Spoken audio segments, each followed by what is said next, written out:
Ya, devosi 1 Samuel pasal 26, kita belajar dari Daud bagaimana ia menghormati orang yang diurapi oleh Tuhan, walaupun orang yang diurapi oleh Tuhan itu berusaha mengambil nyawanya atau membunuhnya. Tapi bagaimana Daud tetap menghormati orang yang diurapi Tuhan, walaupun dia punya kesempatan, bahkan ini kali yang kedua Daud mendapatkan kesempatan untuk membunuh Saul, ya, melampiaskan pembalasan kepada Saul, tetapi tidak dilakukan oleh Daud.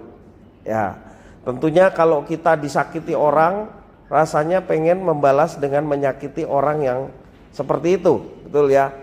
Tapi belajar dari Daud, dia tetap memiliki hati yang luar biasa, terlebih kepada pemimpin yang pada waktu itu memang sudah diurapi oleh Tuhan untuk menjadi raja, yakni Saul. Nah, kita belajar bagaimana menghormati pemimpin itu menjadi satu sikap yang terpuji. Tentu tidak semua pemimpin melakukan sesuatu yang baik. Tindakan penghormatan dilakukan karena kita percaya bahwa Tuhan Allah yang menghadirkan pemimpin. Menghormati pemimpin adalah tanda kita menghormati Tuhan Allah. Daud kembali menunjukkan penghormatan kepada Saul, sekalipun Saul memperlakukannya sebagai buronan. Kita melihat seperti itu. Daud memiliki kesempatan untuk membalas tindakan Saul. Saat itu Saul bersama dengan pasukannya sedang beristirahat. Bahkan panglimanya yang sangat terkenal, Abner, itu juga sedang beristirahat.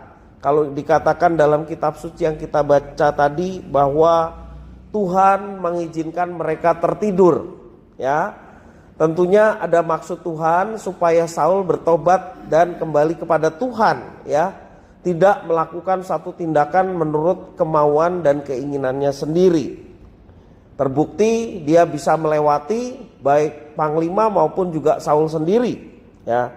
Saat Saul beristirahat bersama dengan pasukannya, agak kelelahan sekali ya mereka, ya, sehingga mereka terlelap tidur. Sebuah kesempatan tepat untuk bertindak menghentikan langkah Saul yang selalu hendak membunuh Daud. Abisai berinisiatif untuk menghabisi Saul dalam ayat yang ke-8. Daud menolak apa yang diusulkan Abisai dengan alasan apa? Karena Saul adalah orang yang diurapi oleh Tuhan. Bagi Daud, Allah sendiri yang akan bertindak untuk menghentikan Saul.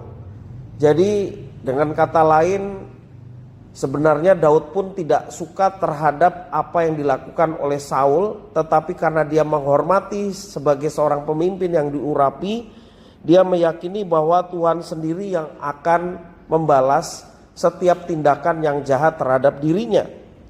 Tuhan sendiri yang akan bertindak untuk menghentikan Saul. Daud menyuruh Abisai mengambil tombak dan kendi minuman Saul. Ya, artinya tombak dan kendi itu ada di sebelah Saul, itu bisa diambil. Sesungguhnya ada kesempatan untuk menghabisi Saul. Tetapi itu sebagai bukti bahwa Daud tidak lakukan itu. Ya mungkin kalau Daud tidak membawa bukti itu, dikatakan Allah ngomong doang ya. Tetapi karena ada tombak dan kendi minum Saul berada di tangan Daud, itulah yang membuat Saul pada akhirnya menyadari akan segala kesalahannya. Ya, jika memang Tuhan yang memerintahkan Daud untuk melakukan tindakan membunuh seperti yang diminta oleh Abisai, ya, tentunya Daud akan lakukan itu. Tetapi Daud tahu bahwa tidak mungkin dia berbuat terhadap orang yang sudah diurapi oleh Tuhan. Dan memang pada akhirnya Tuhan mengizinkan bahwa apa yang dilakukan oleh Daud itu boleh mendatangkan pertobatan. Daud mendoakan orang itu supaya orang itu dijamah oleh Tuhan, kalaupun mendapatkan hukumannya itu berasal dari Tuhan.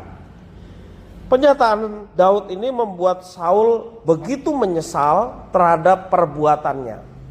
Ya, Saul berjanji akan menghentikan tindakannya, dan Daud pun mengembalikan tongkat dan kendi itu kepada Saul. Itulah yang dilakukan. Daud mempercayai bahwa pemimpin datang dari Tuhan. Jika pemimpin melakukan hal yang buruk, Tuhanlah yang akan bertindak terhadap pemimpin itu. Dan keyakinan Daud ini membuatnya menghargai Saul, sekalipun sikap Saul ini terhadapnya buruk dan menyakitkan hati Daud. Bagaimana dengan kita sebagai orang percaya? Di tengah kehidupan yang tidak menghargai pemimpin, kita diingatkan untuk menaruh hormat kepada pemimpin, baik pemimpin di dunia ini sebagai pemimpin politik ya, yang sudah dipilih oleh rakyat. Mungkin yang dipilih ini, yang terpilih ini bukanlah pilihan kita waktu pemilihan umum ya, tetapi siapapun yang terpilih, kalau kita sudah mendoakan, kita sudah menyerahkan, kita juga diingatkan untuk hormat terhadap pemimpin kita. Demikian juga pemimpin rohani ya. Sikap hormat bukan berarti asal pemimpin senang atau asal bapak senang. Bukan seperti itu. Kritik boleh saja dilakukan asal semuanya itu disampaikan dengan sikap yang hormat. Tuhan Allah mengizinkan keberadaan sosok tertentu sebagai pemimpin di dalam kehidupan kita, dan kita menghargai pemimpin kita itu seperti menghargai Tuhan. Dan orang yang demikian dilihat oleh Tuhan, maka Tuhan yang akan menaruh berkat pada orang-orang demikian.